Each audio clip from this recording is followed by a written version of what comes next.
Mais je pense que l'écologie, du coup, juste pour finir dessus, vu qu'on en parlait, je pense que l'autre, donc pourquoi est-ce que ouais, tu vois ces articles partout, le Bitcoin dépense plus que consomme plus d'énergie qu'un pays comme le Danemark. Enfin, tu vois, il y a des articles là-bas qui est distribué dessus.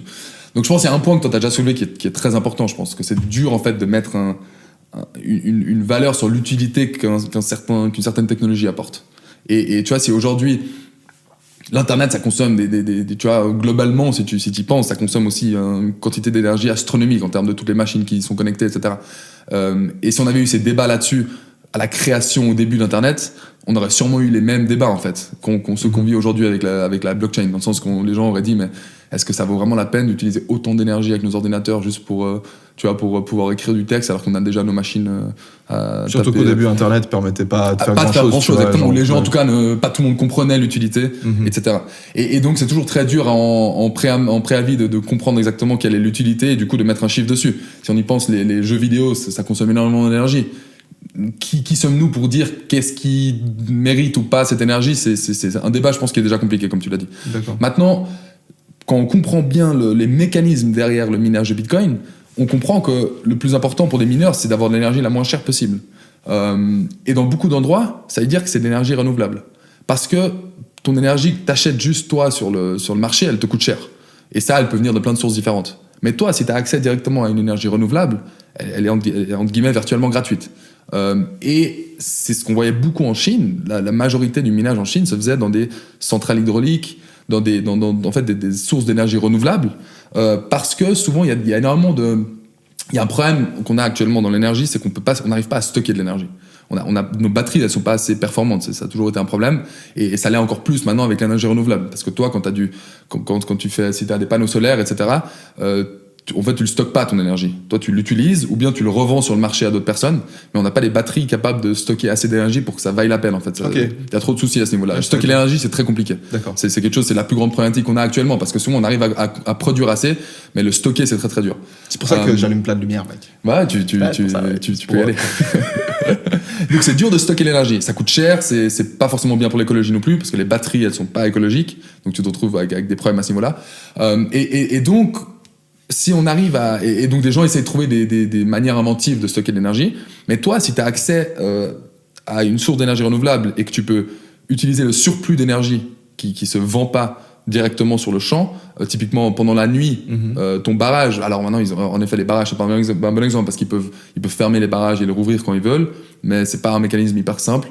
L'énergie solaire, forcément t'as le soleil qui régule, et surtout pourquoi pas le laisser fermer même pendant la nuit, enfin pourquoi oui mais alors je suis pas un expert de barrage, donc j'ai pas envie il y a sûrement des gens qui nous écoutent qui vont nous dire à mon avis c'est pas aussi simple pour eux de pouvoir l'ouvrir et le fermer genre en permanence quand ils veulent. Pourquoi ils le laisseraient pas juste tourner, enfin tu vois, le problème de le laisser tourner c'est que du coup tu génères de l'énergie que tu utilises pas. Ouais, mais j'entends, il pourrait y avoir une coordination intéressante entre, du coup, si tu génères de l'énergie mais que t'as des mineurs qui sont prêts à te la racheter, cette énergie. Voilà, exactement, on s'entend. Donc c'est là où ça devient très intéressant, et tu peux pousser le rendement, le raisonnement plus loin.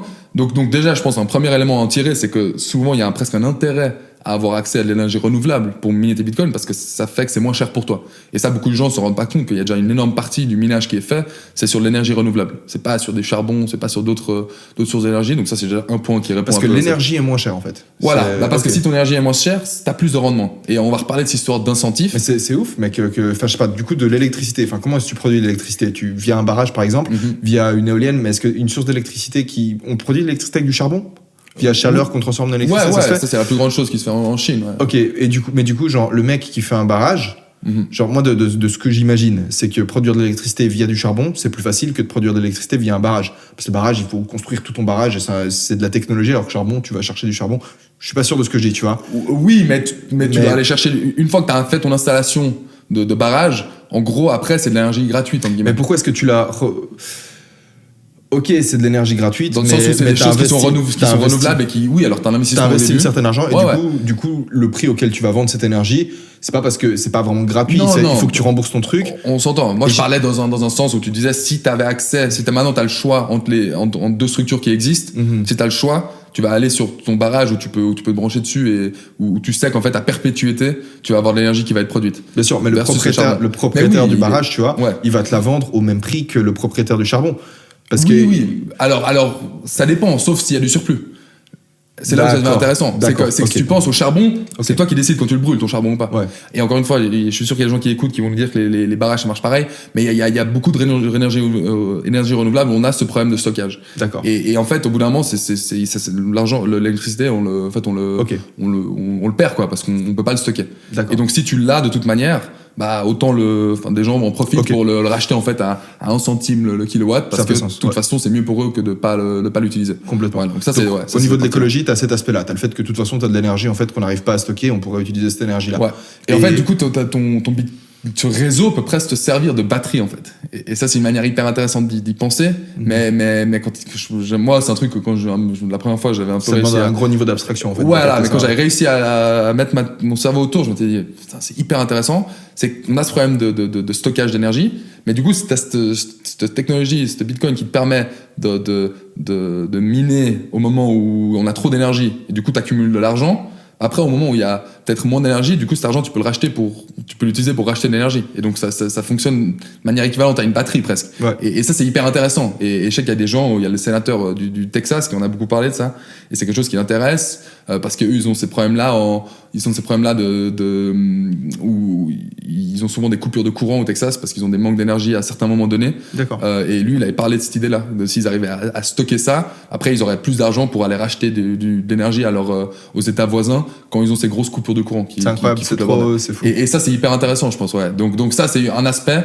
Donc voilà, globalement, je pense qu'il y a pas de solution, il y a pas de réponse facile. Je pense que la consommation d'énergie, c'est une problématique globalement. Je pense que si on peut éviter de brûler de l'énergie entre guillemets pour rien, on préfère le faire. Maintenant, il y a tout ce qu'on a discuté là qui est intéressant. Et après, il y a aussi, est-ce que vraiment c'est pour rien? Ouais, non, c'est pour rien, comme on a dit, en effet. Et on pourra parler une autre fois. Il y a des questions qui peuvent se poser. Est-ce que technologiquement, est-ce que c'est possible de faire la même chose que ce qu'on discute dans le blockchain sans brûler cette énergie? Et ça, beaucoup de gens sont dessus et essayent de trouver des solutions à ça. Donc ça c'est quelque chose d'intéressant aussi. Mec, c'est incroyable les êtres humains.